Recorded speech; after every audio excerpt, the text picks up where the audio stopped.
नाम है बाबरी मस्जिद।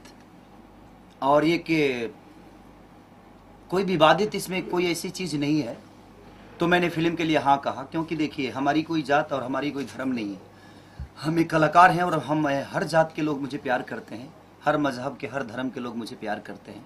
और मुझे कोई हक नहीं है कि मैं किसी के मज़हब को कुछ ऐसी चीज़ें अपने बिजनेस के लिए इस्तेमाल करूं जिससे हमारे आपस में विवाद हो। और हम एक इंसान हैं, हम हिंदुस्तानी हैं, और हमारे हिंदुस्तानी के हर धर्म और हर वर्ग के लोग हमारे अपने हैं और हर धर्म हमारा है।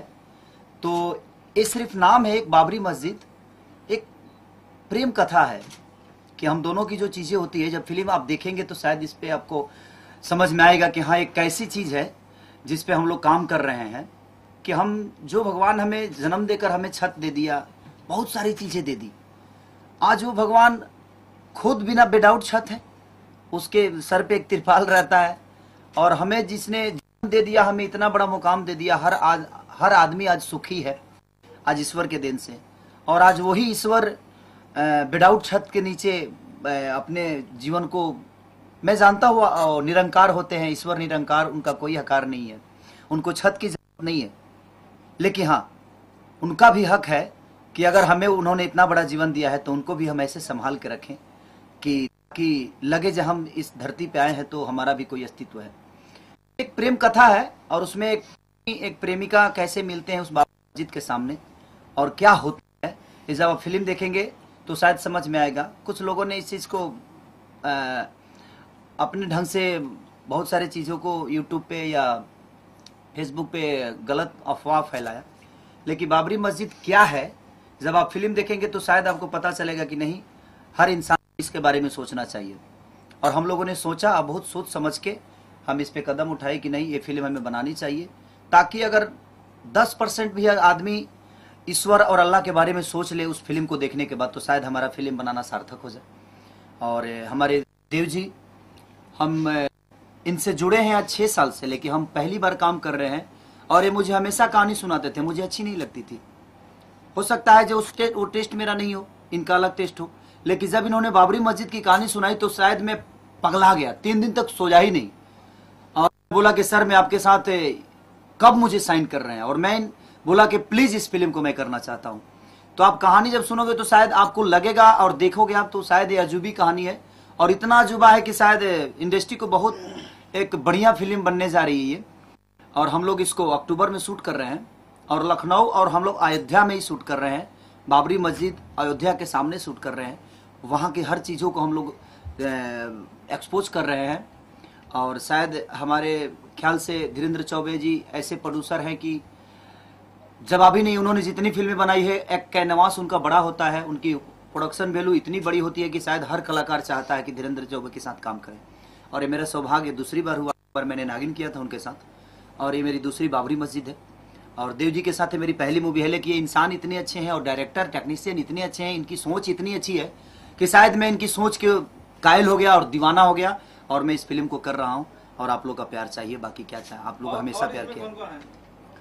इस फिल्म में अब डिटेल में कौन कौन है अब यही बता पाएंगे, क्योंकि मैं एक एक्टर हूँ। और क्या हुआ है, क्योंकि मैं बाकी चीज़ों में उंगली नहीं करता कि इनको कर लीजिए, उससे करिए, वैसा करिए, ऐसा कुछ नहीं है। मैं एक एक्टर हूँ, हाँ, मेरे सामने जो खड़ा हुआ एक एक्टर होना चाहिए, मैंने यही इनसे बोला है। देव जी, आप बताइए क्या कहेंगे आज फिल्म में मुहूर्त? देखिए, हम लोग आज म्यूजिक से फिल्म की शुरुआत कर रहे हैं।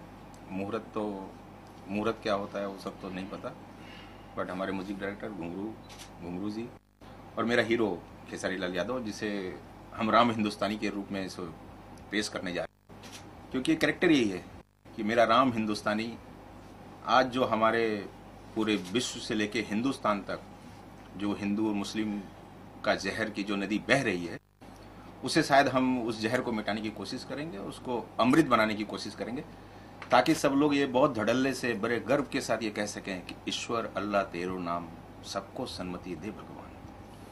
मुझे इस बात का गर्व है कि मैं हिंदुस्तानी हूँ, और मुझे इस बात का बहुत बड़ा गर्व है कि ये हिंदुस्तान मेरा देश है। और जब ये फिल्म सबके सामने आएगी तो लोग कुछ पहलुओं को महसूस करेंगे कि घटनाएं कैसे घटी, उसका नुकसान आम इंसान को कैसे भुगतना पड़ा, और इस फिल्म को देखने के बाद सब लोग ये महसूस करेंगे कि रघुपति राघव राजा राम पतित पावन सीताराम। देव जी, ये फिल्म की शूटिंग कब करिएगा? अगले महीने हम लोग 15 अक्टूबर से शुरू करेंगे और पूरे उत्तर भारत में इसकी शूटिंग की जाएगी। देव जी, जब हिंदुस्तान आज़ाद हुआ तब से इशू चल रहा है, तो उससे पॉलिटिक्स से रिलेटेड कुछ कहानी जुड़ी गई है मूवी के अंदर? देखिए, पहली बात तो मेरा हीरो, मैं, मेरे प्रोड्यूसर, हम लोग मजहबी नहीं हैं। हम लोग क्या क्या कहते हैं, सर्वधर्म भाव।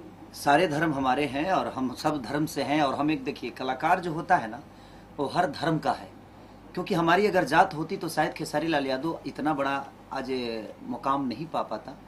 क्योंकि हर जाति के लोग खेसारी को प्यार करते हैं और मुझे कोई हक नहीं है कि मैं किसी भी मजहब पे और या किसी धर्म को मैं छेड़ूं और उससे मैं अपना बिजनेस करूं। मेरा बिजनेस वहाँ जब सफल होगा जबकि उस फिल्म को देखकर अगर कुछ % इंसान अपने चीज़ों को समझ लें, विवादों को समझ लें कि दुनिया हर वो आदमी अपने वोट के लिए आपको लड़ाता है और उसमें सिर्फ नुकसान आम पब्लिक का होता है, हर आदमी अपना रोटी सेकता है। तो हमें चीज़ों को समझ के हम भाई भाई के, आज भी हम कल ईद था तो हम हर घर में जाकर प्रसाद खाए, अच्छे से बैठे, सबके साथ मिले। तो एक देखिए, हमारा रिश्ता, हम एक सबसे बड़ी चीज़ क्या, हम एक इंसान है और हर आदमी के अंदर इंसानियत है, तो मजहब वहाँ कहीं नहीं आता है। और इसके गाने शायद अजूबा देखने को हर आदमी को मिलेगा। और फिल्म में मेरा नाम राम रहता है और लड़की का नाम जान रहता है और दोनों को मिला दीजिए तो क्या बनता है, रामजान।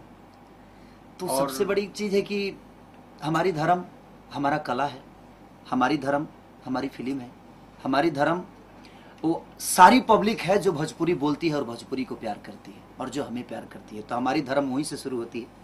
इसके अलावा मेरे पास मेरा कोई धर्म नहीं है, मेरी कोई जात नहीं है। मैं एक कलाकार हूँ, आपका बेटा हूँ, आपका भाई हूँ, इससे ज़्यादा मैं क्या बोल सकता हूँ। और वैसे भी कोई मजहब ये नहीं सिखाता कि आपस में बैर रखो। अगर हम सारे धर्मों की किताबें पढ़ेंगे तो सब में एक ही बात कहा गया है, एक ही बात लिखी गई है कि मोहब्बत के बिना जीवन सूना होता है। मोहब्बत है तो जीवन है। हम लोगों को यही बताने की, दर्शाने की, सिखाने की, बहुत प्यार से कहने की कोशिश करेंगे कि भाई आज इंसान से तभी लड़ाई होती है अगर वो कोई कहे कि मैं हिंदू हूं तो उसने गीता नहीं पढ़ी होगी। क्योंकि गीता में ये नहीं कहा गया है कि आप किसी इंसान को मारो।